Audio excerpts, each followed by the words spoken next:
My session career started in the late 70s and went probably for about 20 years. I started in the house band at Saturday Night Live, which is a really popular comedy show in the States. He wants to know if I can play T-Town. I haven't played in a while, man.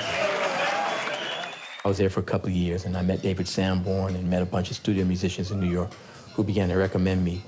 And, you know, pretty soon I was working pretty steady in the studios all day long. Started at 9 o'clock in the morning. You know, we do a couple of commercial jingles, and then we do, you know, a couple of record dates.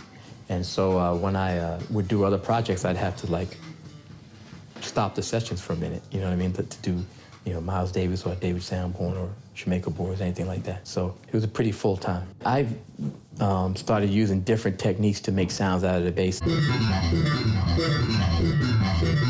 Just a function of not wanting to play a bunch of basses. I wanted to play one bass. I was in New York, I was going from session to session.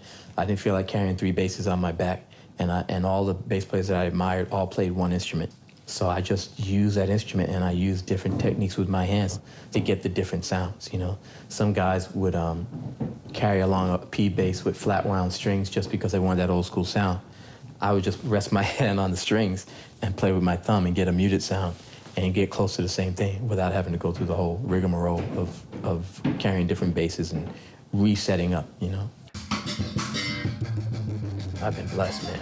You know, I played with Miles, played with Herbie, played with Stevie Wonder, played with, you know, Aretha Franklin, Luther Vandross, David Sanborn, Sonny Rollins, Dizzy Gillespie, McCoy Tyner, you know what I mean? I think important to my career was my relationship with Luther, my relationship with Sanborn, and my relationship with Miles. I think they were very important for me because all 3 of those artists encouraged me to write and produce their music. And so that made me a more complete musician.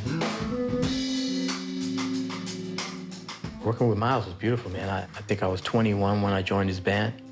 And, you know, it's very important for me just because I had already been developing a really solid reputation in New York, I think. But, you know, when you play with Miles, all of a sudden the rest of the world, you know, who's this young guy, you know what I mean?